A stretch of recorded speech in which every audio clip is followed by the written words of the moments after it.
여러분 환영하고 축복합니다. 지난 시간에 우리가 교회의 고린도 교회 성도들이 어떤 모습인가 하는 것을 살펴보았습니다.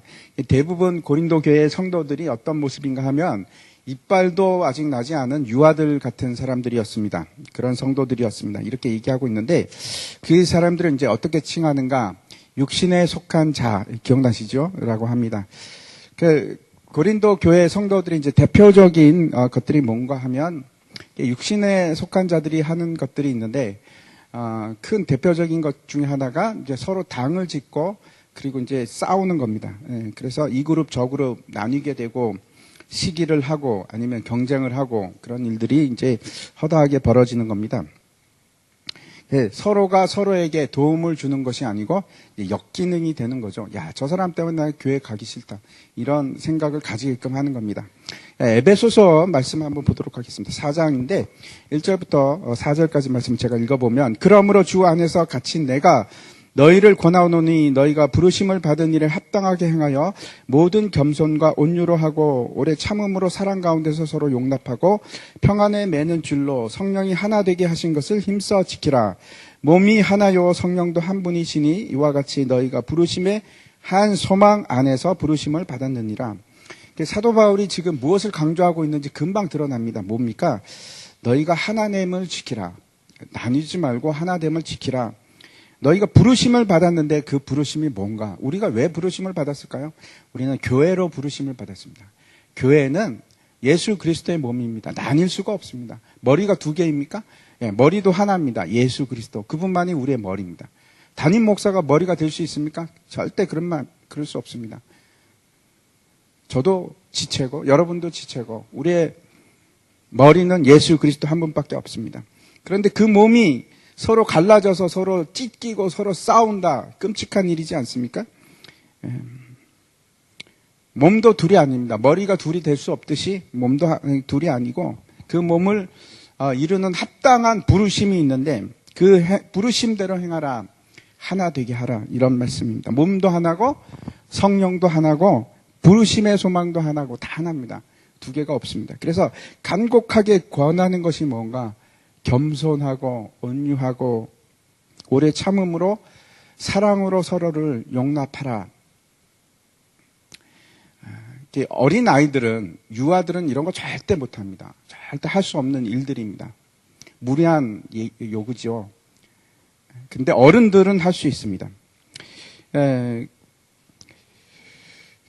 내가 좀 너보다 낫지 않겠어? 그래도 이제 어떤 것들이 유아들의 마음속에 있는가 하면 교만함인데 내가 너보다 좀 낫다 하는 교만함. 다시 말씀드려서 겸손함은 없습니다. 그것이 이제 첫 번째고 또 하나는 이기심입니다. 모든 세상에 돌아가는 중심에 자기가 있습니다. 남을 배려하지 않고 내가 거기에 항상 존재해야만 하는 겁니다. 그래서 싸움이 됩니다.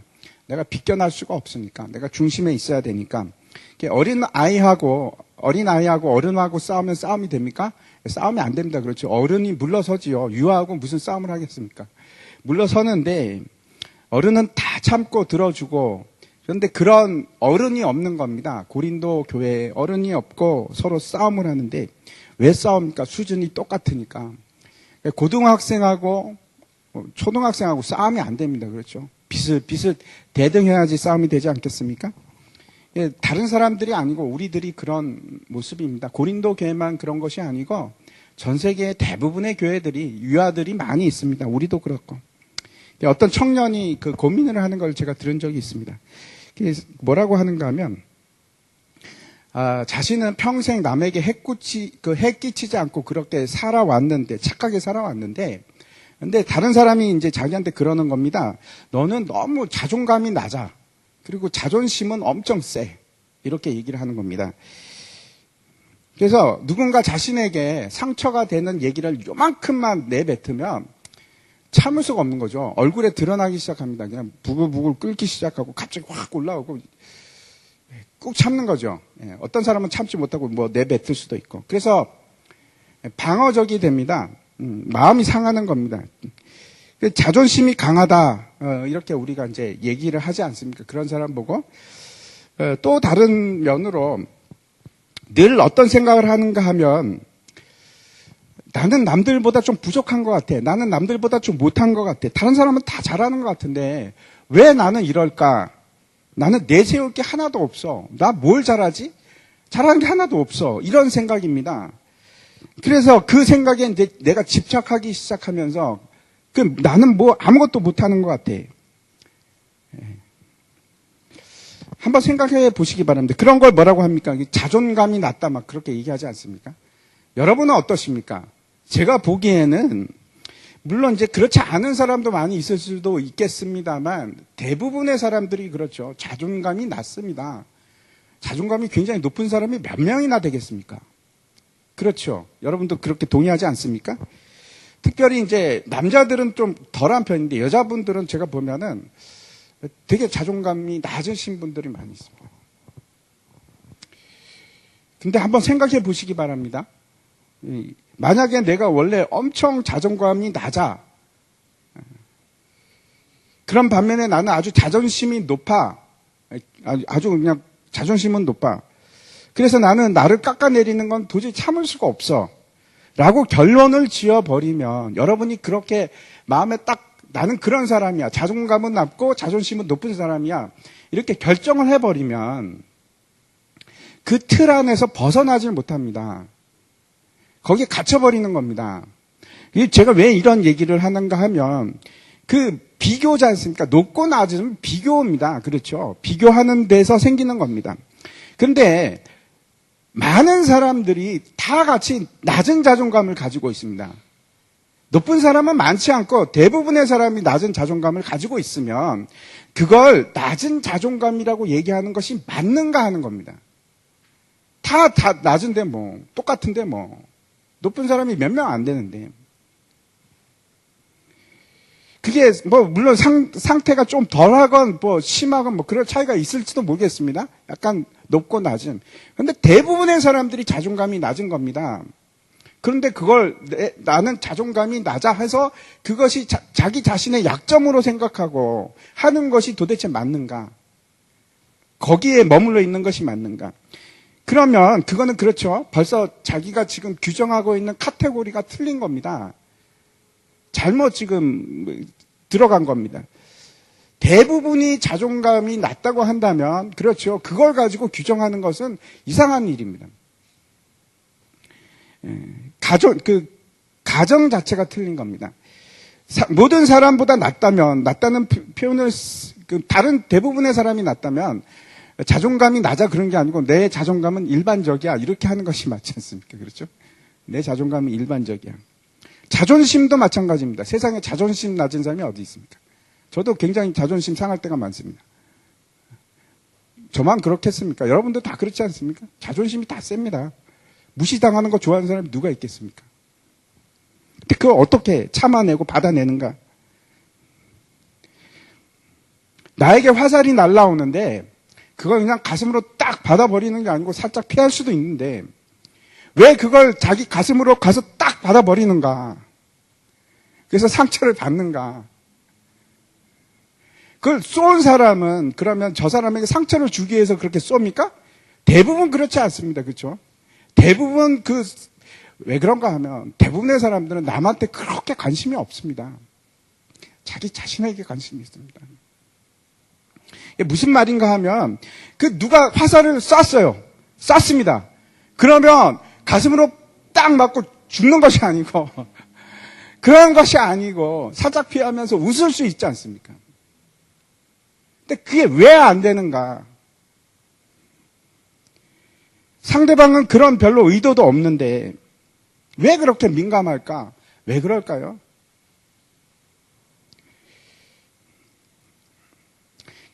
그 앞에서 얘기했던 여자분이 나는 남에게 잘 못하는 성격이 아니야. 좋은 사람이야. 잘못하지 않아. 그게 무슨 뜻입니까?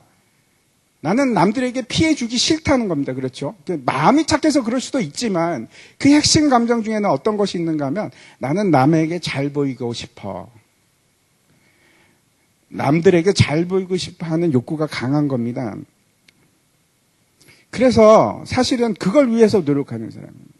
그 욕구에 남들이 좋아서 남들을 배려하기 위해서 그런 게 아니고 그 가운데 어떤 생각을 가지고 있는가 하면 남들한테 잘 보이고, 그러니까 나쁜 모습을 보여주지 않기 위해서.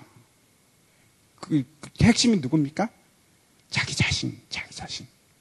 남들의 안중에 있는 것이 아니라는 얘기입니다.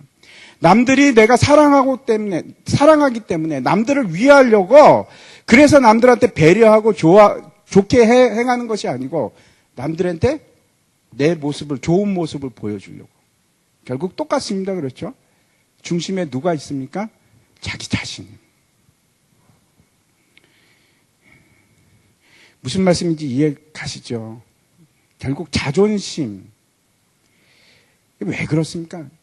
그 중심이 내가 있기 때문에. 아직도 여전히 내 유아이기 때문에 그런 겁니다. 그거는 제가 무슨 말씀 드리는가 아시겠죠? 자존감, 아니면 자존심? 그런 문제가 아니고, 여전히 내 속에, 내 우주에서는 내가 중심이 되어서 돌아가고 싶으니까, 무시당하기를 싫으니까, 내가 가장 사랑하는 사람은 나니까 그런 겁니다. 그래서 내가 조금만 깎여도 참을 수가 없는 것이고, 내 자신은 그렇지 않다는 걸 아니까 내가 자존감이 낮은 것이고, 그것을 커버하기 위해서 오히려 더 강한 반응이 나오는 것이고, 여유가 없는 거죠. 자기 자신이 그렇지 못하는 걸 아니까. 제가 일반적인 예를 드리는 겁니다. 누구를 얘기하는 것이 아니고 우리가 그런 사람입니다. 우리가 그런 사람. 자존감이 낮고 자존심은 높은 사람. 이기적인 사람. 한마디로 이기적인 사람. 유아들입니다.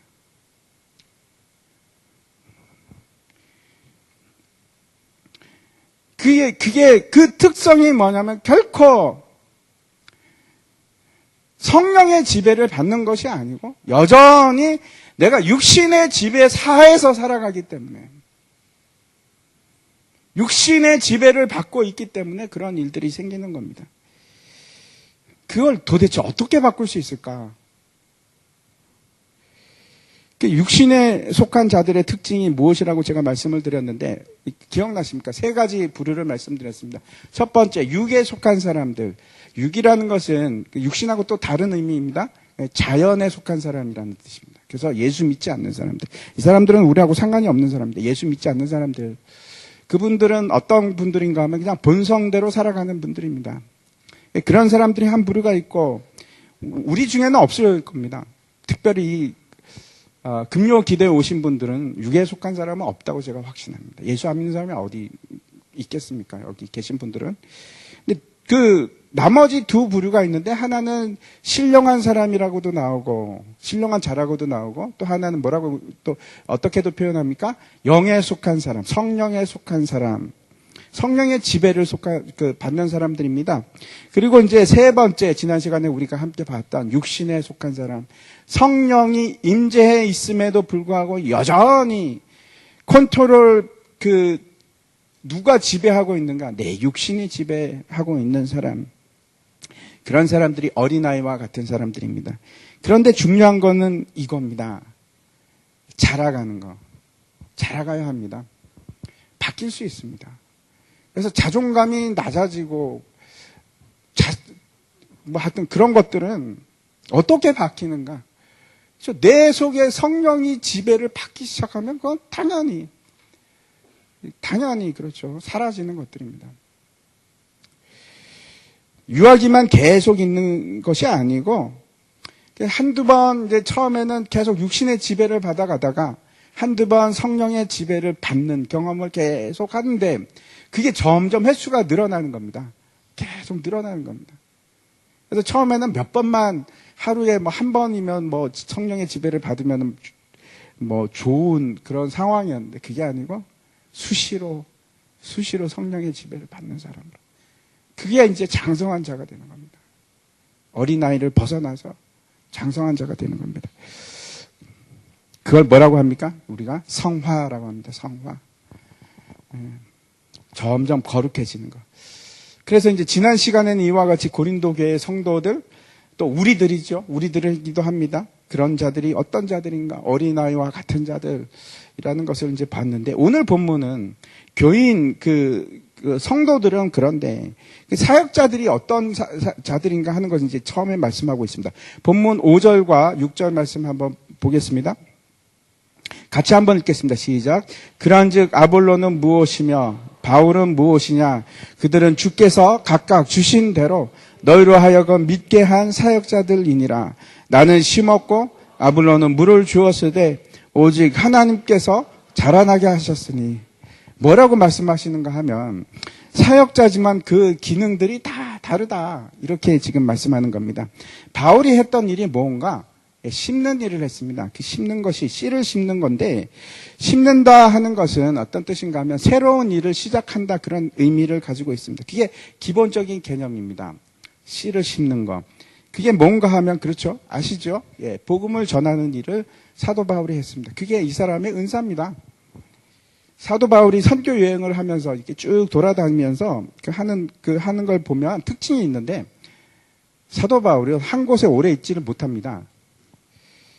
평균 교회를 세우는데 얼마나 걸렸을까요? 한 3달밖에 안 걸립니다. 평균적으로 3달에 하나씩 교회를 세우고 또 다른 곳으로 가고 또 다른 곳으로.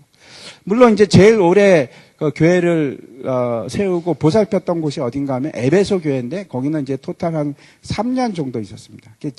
최장기로 한 3년 정도 있었고, 빠른 건 한 3주 정도. 데살로니가 교회 같은 경우에는.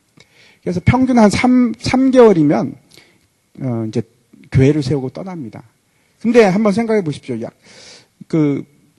3년이라는 시간이 우리 기준으로 해서 봐도 그렇죠. 그런 시간은 별로 오랜 시간은 아니지 않습니까?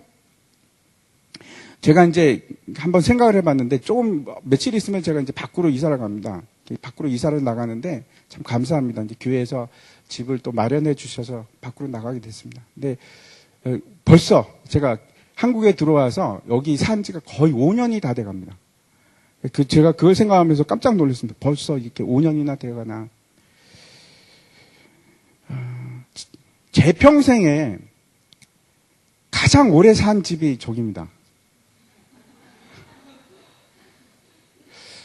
제가 정확하게 기억은 안 나는데, 제가 태어난 집이 조금 더 길 수도 있겠습니다. 그러니까 태어나서 4, 5세까지, 5세까지 정도 살았던, 거기가 더 오랜 집인지 모르겠는데, 그다음부터 계속 이사를 엄청 다녔습니다. 제가 선교지에 있을 때는 1년에 한 번도 가고 2번도 가고 그런 식으로 살았으니까 1년을 넘어간 적이 없습니다. 근데 여기 와서 무려 4년 반 이상 저 집에서 살았습니다. 그래서, 야, 내가 참 진짜 오래 살았구나, 저 집에. 그렇게 이제 생각을 합니다. 근데 교회가 세워지는데 그런 오랜 시간이 걸리질 않습니다. 사도 바울의 경우에는 3개월이면 교회를 뚝딱 세우는 겁니다. 사도 바울이 은사가 어떤 건가 하면 처치 플랜팅입니다. 교회를 심는 것, 씨를 뿌려서 교회를 세우는 일을, 그게 이제 주특기입니다. 은사입니다. 반면에 아볼로는 다릅니다. 아볼로는 어떤 일을 하는가 하면, 그 맡겨진 은사가 하는 거면 지금 뭐라고 합니까? 물을 주는 겁니다. 물을 이렇게 주는 일을 하는데, 그 물을 준다는 것이 도대체 무슨 뜻일까요? 어떤 건가 하면 어린 아이들과 같은 신앙을 자리 잡을 수 있게끔 계속 돌봐주고 성장할 수 있도록 옆에서 계속 이끌어주고, 자라는데 필수 조건 중에 하나가 물입니다. 그렇죠? 초등학교 교과서에 보면은 식물이 필요한 3가지 요소가 있습니다. 그 3가지 요소가 뭔가 하면, 여러분 아시죠? 예, 하나는 햇빛이 꼭 필요합니다. 빛이 필요하고, 또 물이 필요하고, 또 영양분이 필요합니다. 그렇죠? 영양분이. 영양분은 무엇입니까? 땅에서 나는 건데, 그게 어디로부터 옵니까? 예수 그리스도. 뒤에 나오면 터라고 나오지 않습니까? 그 영양분을 받고, 그 다음에 하나님으로부터 빛을 받고, 물은 어떤 역할을 합니까? 그 영양분이 잘 스며들어서 그 줄기를 타고 안으로 올라갈 수, 물이 없으면 그 일이 안 됩니다. 말씀이 전달이 안 됩니다.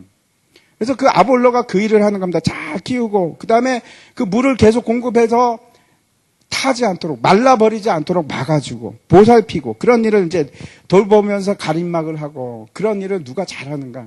아볼로가 잘하는 겁니다. 사도 바울은 그런 일을 좀, 잘했겠죠? 잘하는데, 특별한 은사가 뭐냐면, 말씀을 뿌리고 다니는 일인 것 같습니다. 맡겨진 일들이 다 다릅니다. 각각의 은사도 다르고, 사명도 다릅니다.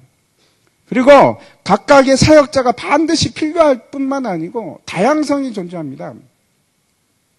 특수성도 존재하고 다양성도 존재하고 다 다릅니다. 그래서 대체제가 아닙니다. 대체제가.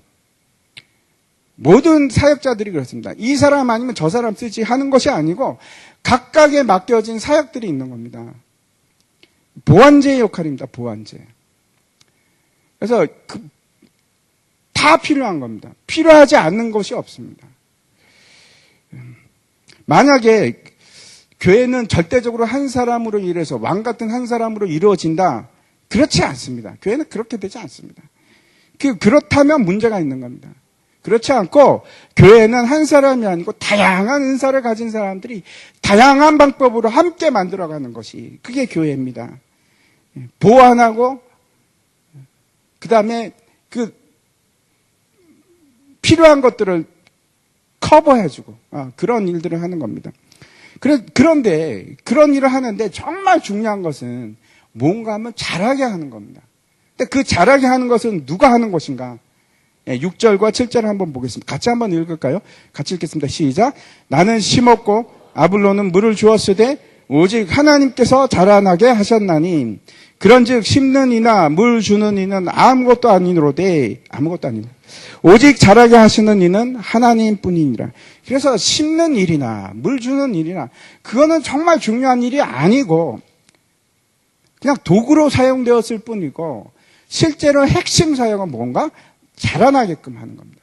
근데 그 일을 누가 하십니까? 하나님께서 하십니다. 심겨진 씨가 어떻게 싹트고 자라나게 합니까? 하나님께서 하신 겁니다. 그 식물이 어떻게 자라게 해서 그래서 결국은 열매 맺기까지 합니까? 누가 하십니까? 아볼로가 했습니까? 아니요, 하나님께서 하신 겁니다. 하나님이 모든 사역의 근본이 되고 교회의 성장과 생명에 잉태되는 것을 누가 하시는가?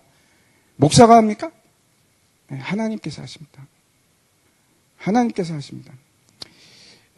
모든 것이 하나님께 달려 있습니다. 아무리 씨를 심어도 하나님께서 그 싹을 틔우지 않으시면 그것이 자랄 수가 없고 아무리 물을 주어도 아무리 그냥 물을 매일같이 퍼붓는다고 할지라도 하나님께서 자라게 하지 않으시면 끝입니다. 그래서 8절에 이렇게 되어 있습니다. 같이 또 한번 읽겠습니다. 시작. 심는 이와 물 주는 이는 한 가지이나 각각 자기가 일한 대로 자기의 상을 받으리라. 각각이 하는 일이 다르기 때문에 상도 우리가 경쟁적으로 받는 것이 아닙니다. 각각 따로 있습니다. 김정민의 상 따로 있고 김 집사의 상 따로 있고 다 다릅니다. 경쟁이 아닙니다. 절대로 그렇지 않습니다. 세력 다툼을 할 필요도 없고 서로 경쟁을 할 필요도 없고 시기할 필요도 없고 그 사람은 그 사람의 사역이 있는 것이고 그 사람의 소명이 있고 담당해야 될 일이 있는 것이고 나는 내가 담당해야 할 일이 있고 거기 순종하는 겁니다. 묵묵히 순종하는 겁니다. 각각의 상을 그러면 잘했다. 그러면 상을 주시는 겁니다. 달리기를 하는데 동시에 여기 땅하고 같이 뛰어가는 것이 아니고 나만의 가는 코스가 따로 있습니다. 그래서 그 코스를 다 끝까지 가면 그때 나만의 상이 따로 준비되어 있어서 그 상을 하나님께서 주시는 겁니다. 여러분도 마찬가지입니다. 여러분의 상이 따로 있습니다. 1등, 2등, 3등, 금메달, 은메달, 동메달 이런 거 없습니다. 모두가 다 금메달 아니면 꽝. 둘 중에 하나입니다. 꽝이 되시지 마시기를 바랍니다. 여러분의 상이 있습니다. 우리 교회도 이제 사역자들이 있는데 담임 목사도 있고 다른 목사님들도 있고 전도사님도 있고 저는 그래서 사실은 부목사 이런 말 별로 좋아하지 않습니다. 얼마 전에 우리가 이제 다 명함을 찍었는데 찍을 때도 제가 부목사 쓰지 말라고 그랬습니다. 그러지 말고 행정 담당 디렉터,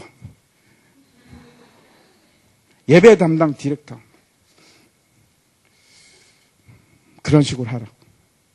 교육 담당 디렉터. 부사역자가 아닙니다. 부사역자 그러면 꼭 보조로 잉여 존재처럼 그렇게 느껴지지 않습니까? 교회에는 그런 존재가 없습니다.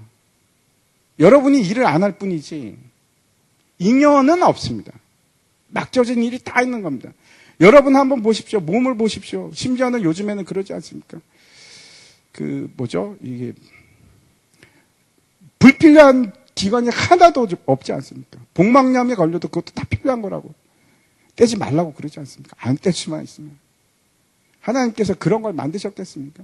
우리가 몸의 지체인데 다 각각 할 일이 있는 겁니다. 안 할 뿐입니다. 그렇죠? 안 할 뿐입니다. 그래서 우리 교회 사역자들도 그렇고 여러분들도 그렇고 서로 대체제가 아닙니다. 대체제가 아니고 서로 하는 일이 다 다릅니다. 그래서 제가 늘 생각하는 것이 저 목사님은 어떤 은사가 있을까? 저분은 어떤 일을 잘할까? 그걸 늘 생각합니다. 하나님께서 분명히 우리에게 은사를 주셨고 감당할 수 있는 사명을 주셨고 그걸 우리가 찾아서 맞게 가는 겁니다. 그래서 길이 다 다릅니다. 같은 길이 하나도 없습니다. 모두가 다릅니다. 참 놀랍지 않습니까? 하나님은 그럼 참 놀라우신 분입니다. 모든 계획을 귀찮으니까 1분단은 다 이렇게 가고 이런 게 없습니다. 다 각각의 계획을 다 가지고 계시고 각각의 때가 다 있고 상도 다 따로따로 주문을 해갖고 제작해 놓으셨고 얼마나 그 머리가 골치 아프실까요? 하나님께서 하나님이니까 하시는 겁니다. 우리는 뭐 하지도 못할 텐데 모든 하나님의 교회 몸을 이루는 지체들이 다 갈 길이 있는 겁니다. 그 길을 찾으십시오. 분명히 있습니다.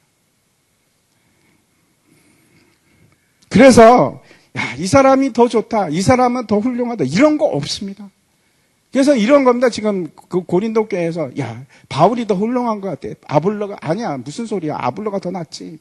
나는 아볼로 편이야. 아볼로 뒤에 둘을 댈래. 그런 게 어처구니 없다는 겁니다. 지금 사도 바울이. 그게 말이 되냐. 우리는 아무것도 아니라 하시는 사람은 하나님이신데 도대체 너희가 그 바보 같은 얘기를 왜 지금 하고 있느냐. 그런 겁니다. 담임 목사가 높은 겁니까? 전도사가 높은 겁니까? 물론 담임 목사가 조금 더 높습니다. 근데 사실은 같습니다. 우리나라니까 이제 좀 높은 거지만 제 마음은 그렇습니다. 같습니다. 하는 일이 다를 뿐입니다. 사도 바울이 그래서 뭐라고 하면 우리는 아무것도 아니니라. 결국 중요한 것은 그 일을 잘하게 하시는 그 하나님이 중요한 것이지. 우리는 그냥 도구일 뿐이다. 분명히 저 천국 가면 상이 있는데 경쟁을 해서 얻은 상이 아니고 나만의 상입니다. 나만의 맞춤상. 그래서 이 잘하게 하셔서 하나님께서 하시는 일이 뭘까? 어떤 일을 하시려고 잘하게 하실까요? 열매를 맺게 하기 위해서 잘하게 하시는 겁니다. 요한복음 15장 우리가 잘 아는 말씀 한번 보도록 하겠습니다. 같이 읽겠습니다. 시작. 나는 참 포도나무요 내 아버지는 농부라. 물은 내게 붙어 있어 열매를 맺지 아니하는 가지는 아버지께서 그것을 제거해 버리시고 무릇 열매를 맺는 가지는 더 열매를 맺게 하려 하여 그것을 깨끗하게 하시느니라. 나는 참 포도나무요 내 아버지는 농부라. 예수님께서 이렇게 말씀을 하시는데 농부가 하는 일에 대해서 이렇게 말씀하고 있습니다. 잘하게 하시죠. 농부 잘하게 하시는데 또 뭘 하게 하시냐면 열매를 맺게 하기 위해서 하시는 일들이 있습니다. 여기 두 가지를 말씀하고 있는데 어떻게 합니까? 열매를 맺지 아니하는 가지는 하나님께서 잘라버리십니다. 잘라버리시고 갑자기 심각해지셨죠? 네. 담대하신 분도 계신데 심각해지셔야 합니다. 두 번째 경우는 어떻게 하냐면 그 가지가 열매를 맺는다고 할지라도 더 풍성하게 맺게 하기 위해서 아름다운 열매를 맺게 하기 위해서 또 깨끗하게 정리를 하십니다. 전지를 하는 겁니다. 저희 장인어른께서 농사를 지으시는데 그 옆에 귀농을 하시는 도시에서 귀농을 하신 부부가 있습니다. 저는 듣기만 했습니다. 근데 그 사과 나무를 봤는데 요만한 겁니다. 알이, 사과 알이. 그래서 이거 어떻게 이렇습니까? 그랬더니 이제 그 장인어른 하시는 말씀이 그 사람들이 도시에서 살아갖고 가지치기를 할 줄을 몰라갖고 가지치기를 안 하니까 사과가 그냥 알이 다 요런 겁니다. 가지치기를 해야 됩니다. 가지치기를 하면은 아름답고 풍성하고 큰 열매들이 맺히기 시작하는데 그 일을 누가 하시는가? 그 가지치기를 하나님께서 하십니다. 우리에게 필요 없는 걸 잘라내시는 겁니다. 잘라내시고 깨끗게 정리하시고 그래서 아플 수도 있습니다. 잘라내는데 왜 안 아프겠습니까? 아프죠. 근데 그 아픔은 왜 하나님께서 우리에게 주시는가? 아름다운 열매를 맺게 하기 위해서, 풍성한 열매를 맺게 하기 위해서 하나님께서 그렇게 하시는 겁니다. 그래서 하나님께서 내게 필요 없는 거 내려놓아라. 안 내려놓으면 가지치기 들어간다.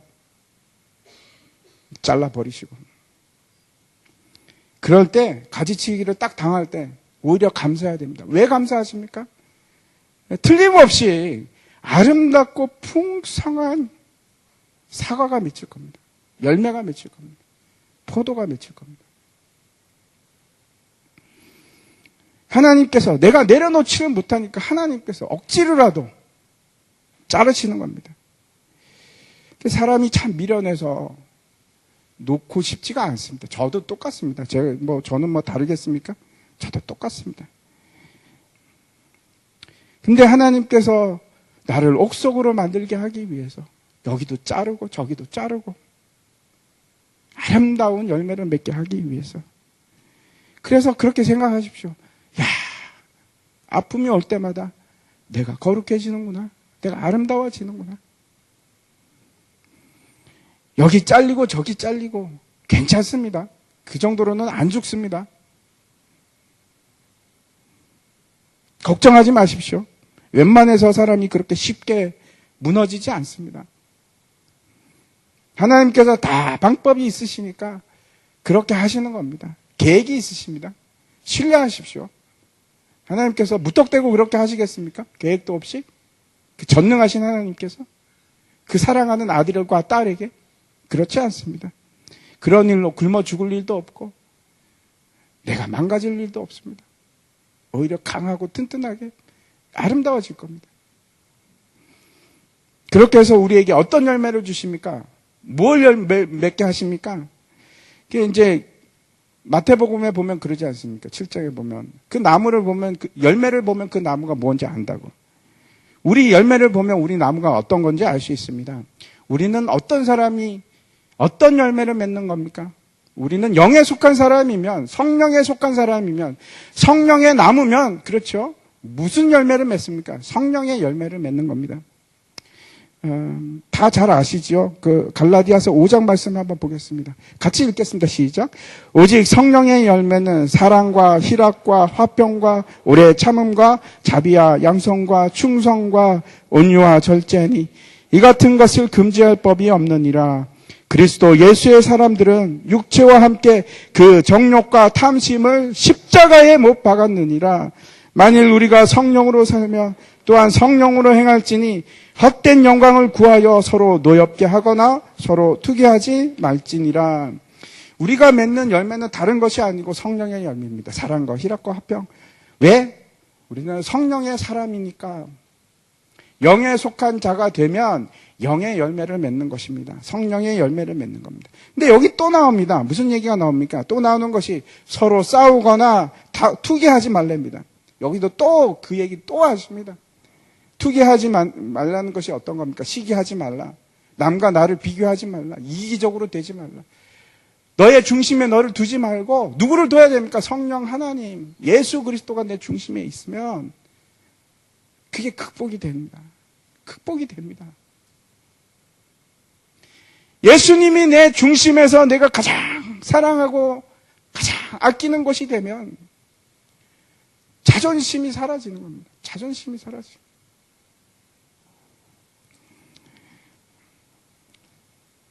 여기까지 사도 바울이 말씀을 하고 이제 두 가지 비유를 말씀하고 있습니다. 하나는 두 가지 비유가 뭔가 하면 하나님의 밭과 또 하나님의 집에 관한 얘기를 하고 있습니다. 같이 한번 9절 보겠습니다. 3장 9절에 보면 제가 읽어보겠습니다. 우리는 하나님의 동력자들이요 너희는 하나님의 밭이요 하나님의 집이니라. 사도 바울이 그러는 겁니다. 우리는 하나님의 동력자들이고 너희는 하나님의 밭이고 하나님의 집이다. 일단 중요한 것은 사역자가 소유권을 가지고 있는 것이 아니고 누가 소유권을 가지고 있습니까? 하나님의 밭이고 하나님의 집입니다. 예, 이 너희가 누굴까요? 너희 하나님의 교회, 하나님의 성도. 그 소유권을 누가 가지고 있는가 하면 하나님께서 가지고 계십니다. 모든 교회가 다 그렇습니다. 그러면 사도 바울이 우리들은 뭐 하는 사람인가? 뭐라고 하는가 하면 그 하나님의 밭을 가꾸고 터 위에 집을 짓는 사람들이다라고 얘기합니다. 근데 그 터가 어딘가? 예수 그리스도. 11절입니다. 한번 같이 읽겠습니다. 시작. 이 닦아둔 것 외에 능히 다른 터를 닦아둘 자가 없으니 이 터는 곧 예수 그리스도다. 다른 터는 없습니다. 다른 터 하지 마십시오. 예수님밖에 없습니다. 하나밖에 없습니다. 예수 그리스도.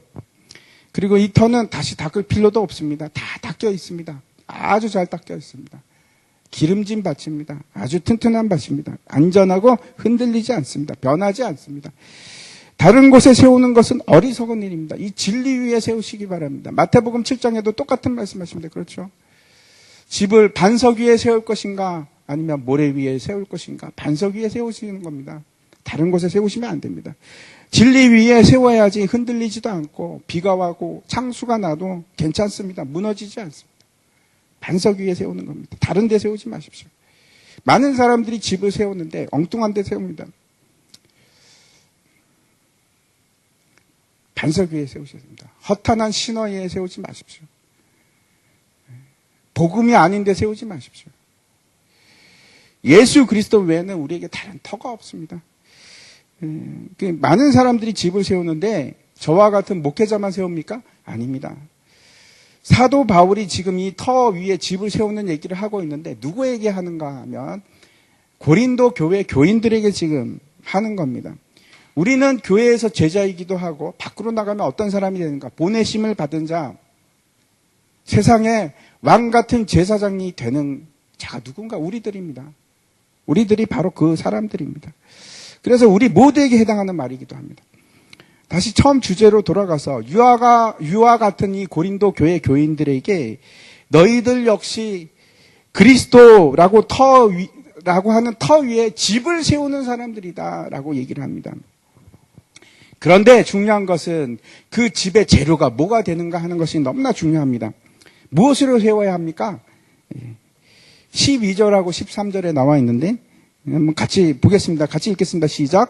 만일 누구든지 금이나 은이나 보석이나 나무나 풀이나 집으로 이 터 위에 세우면 각 사람의 공적이 나타날 터인데 그 날이 공적을 밝히리니 이는 불로 나타내고 그 불이 각 사람의 공적이 어떠한 것을 시험할 것임이라.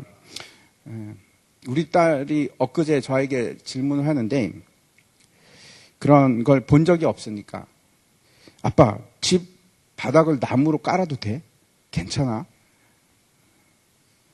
마루는 원래 나무로 까는 거죠. 본 적이 없으니까. 그래서 묻습니다. 그래서 제가, 그럼 되고 말고, 그 얘기를 했습니다. 제가 이제 옛날에 이제 미국에서 일할 때가 있었는데 그때 건축하는 일을 좀 도왔습니다. 그래서 같이 집 짓고 하는 것도 했는데 미국은 일반적으로 뭘로 집을 짓는가 하면 나무로 짓습니다. 나무로 다 처음부터 끝까지 나무로 짓는데 나무가 오래 갈까요? 시멘트가 오래 갈까요? 나무가 훨씬 오래 갑니다. 시멘트는 여러분 보십시오. 여기 아파트 세워진 거 한번 보십시오. 30년만 지나면 막 부식되고 막 갈라지고 막 난리가 나는데 3, 40년밖에 모르겠습니다. 얼마나 원래 수명이 어떻게 되는지. 100년은 안 갑니다. 콘크리트는 100년은 안 갑니다. 그런데 나무는 300년 갑니다. 300년. 나무가 훨씬 더 오래 갑니다. 그런데 여기서는 뭐라고 하는가 하면 나무나 풀이나 집으로 세우면 그러면 나중에 불로 시험이 임할 때 감당하지 못하고 다 타버릴 것이다. 이렇게 얘기합니다. 그래서 그래 역시 집을 지을 때는 좀 좋은 재료를 비싼 재료를 사야 돼. 그런 얘기입니까? 그런 얘기 아닙니다. 그렇죠? 그런 얘기가 아니고 그래서 뭐 금이나 다이아몬드나 좋은 재료를 사야지 그런데 목적이 있는 것이 아니고 두 가지가 있습니다. 하나는 불에 타느냐 마느냐 하는 겁니다. 나무나 집이나 아니면 풀이나 이런 거는 다 불에 타는 것들입니다. 그렇죠? 타는가 안 타는가 거기에 초점이 있습니다. 남을 것인가 아니면 홀라당 타버리고 아무것도 남지 않을 것인가. 타버리면 평생에 작업이 없는 겁니다. 남기는 작업이 없는 겁니다. 작품이 없는 겁니다. 이 땅에서 내가 살면서 그리스도인이라고 살았는데 나중에 보니까 아이고 내가 한 게 아무것도 없네. 평생에 아무것도 없네. 그래서 뭐라고 얘기를 하는가 하면 그렇다고 구원을 받지 못하는 건 아닙니다. 구원을 받는데 뭐라고 하는가 하면 15절에 보면 이렇게 되어 있습니다. 누구든지 공적이 불타면 해를 받으리니 그러나 자신은 구원을 받되 불 가운데서 받은 것 같으리라. 이렇게 말씀하고 있습니다. 금은 보석과 같은 것들은 뭘 말하는가 하면 그렇죠. 풀이나 집이나 나무 같은 것은 탈 수도 있고 썩을 수도 있지만 금이나 은이나 보석 같은 것은 영원한 것들입니다. 변하지 않습니다. 그 원소 자체가 아주 안정되어 있는 겁니다. 금보다 더 안정되어 있는 원소가 없습니다. 안 변합니다. 끝까지 금입니다. 은도 그래서 비싼 겁니다. 변하지 않으니까. 영원한 것을 말합니다. 우리가 이 땅에서 할 일이 있습니다. 그냥 놀고 먹고 하거나 아니면 가만히 있거나 그런 것이 아니고 우리에게 맡겨진 사명이 있는데 그게 뭔가 집을 짓는 일을 하셔야 되는 겁니다. 첫 번째 우리가 집을 짓기 위해서 반드시 해야 될 일이 있는데 그게 뭔가 터를 고르는 겁니다. 한번 넘겨주십시오. 그 터가 어떤 겁니까? 십자가, 예수 그리스도. 모래 위가 아니고 반석과 같은 진리 위에 그 진리가 무엇입니까? 지혜가 무엇입니까? 십자가입니다. 십자가. 예수 그리스도의 십자가 복음 위에 세우시기 바랍니다. 집을 세운다는 것이 뭔가 하면 하나님의 집, 교회, 하나님의 나라를 세워가는 일입니다. 하나님 나라를 세워가는 일을 하셔야 되는데 그 터가 무엇이 되어야 하는가 하면 예수 그리스도. 다시 말씀드려서 우리는 십자가밖에 없습니다. 하나님 나라의 기준이 뭔가? 예수님이 무엇으로 이 땅에 오셨냐면 모퉁이 돌이 되죠. 기준입니다. 우리의 기준은 예수 그리스도의 십자가. 그게 우리의 기준입니다. 나는 죽고 내 안에 그리스도만 사시는 거, 그게 십자가입니다. 나를 죽이고 나를 부인하고 내 속에서 사는 것은 예수 그리스도만 밖에 없습니다. 그 신앙 고백 위에, 그 위에 세우는 겁니다. 하나님 나라는 그렇게 세웁니다. 다른 데 세우지 마십시오. 다른 어떤 것도 불안한 것입니다. 변하는 것입니다. 그 십자가가 뭔가 하면 내가 중심이 되고 내가 높아지는 것이 아니고 높은 자는 섬기는 자가 되는 겁니다. 낮아지는 자가 되는 겁니다. 밑으로 가는 겁니다. 밑으로. 심지어는 남을 위해서 내 목숨까지 사랑으로 줄 수 있는 거, 희생할 수 있는 거, 그게 십자가입니다. 그 진리 위에 우리가 서는 겁니다. 하나님 나라를 세워가는 겁니다. 두 번째 재료입니다. 그 재료가 뭔가 하면 여러분이 가장 즐겨하고 사랑하고 귀히 여기는 그 재료가 뭡니까? 어떤 것들입니까? 그 가치가 영원한 것인가?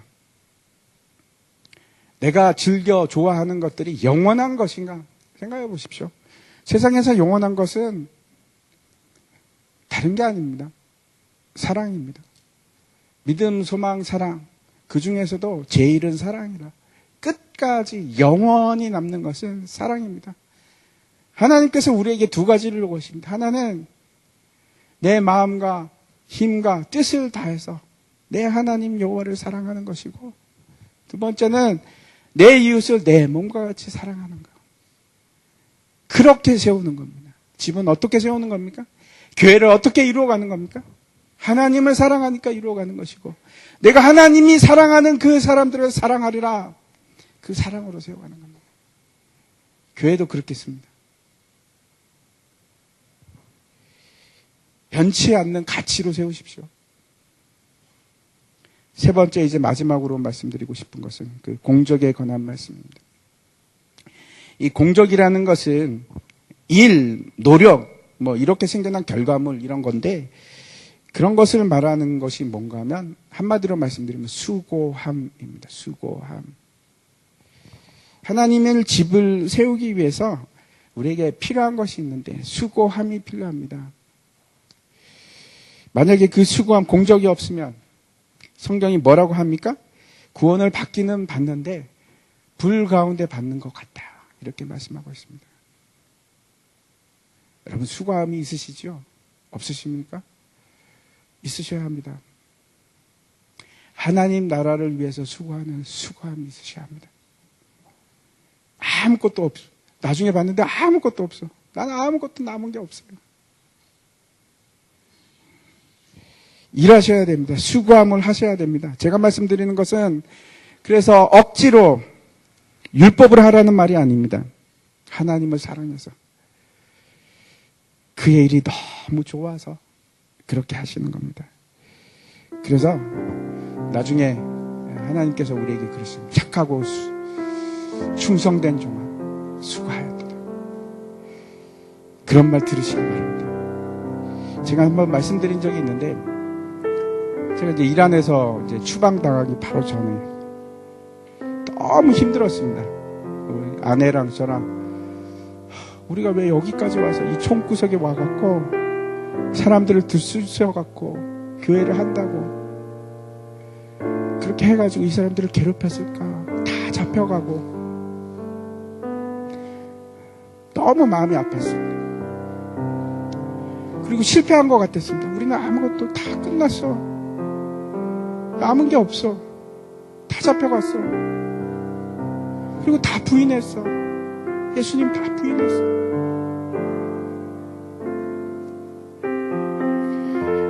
나는 언제 어떻게 해야 되나? 이게 다 아무것도 아니었는가? 그러고 있을 때 마지막 때 하나님께서 우리에게 말씀을 주시고 또 그걸 다른 사람을 통해서 증거해 주시는데 세 가지 말씀하셨어요. 세 가지. 하나는 여기까지 오느라고 수고했다. 두 번째는 참 잘했다. 고생했다. 수고했다. 그 얘기하시고 그리고 마지막 세 번째 말씀하신 것이 이제 평안히 가라. 그렇게 말씀하셨어요. 그걸 딱 듣는데 그냥 모든 힘든 것과 모든 낙심과 모든 후회를 비롯해서 모든 그 어지러웠던 마음이 한꺼번에 갑자기 기쁨으로 이렇게 바뀌는 겁니다. 생각해 보십시오. 하나님께서 우리 보고 여기까지 찾아와서 너무나 고맙다 그러면서 수고했다. 언젠가 여러분 이렇게 하나님의 터, 십자가의 터 위에 예수 그리스도의 터 위에다가 사랑으로 하나님 나라를 세워가시고 수고함으로 세워가시면 하나님께서 반드시 여러분에게 그러실 겁니다. 착하고 충성된 종아 수고했다.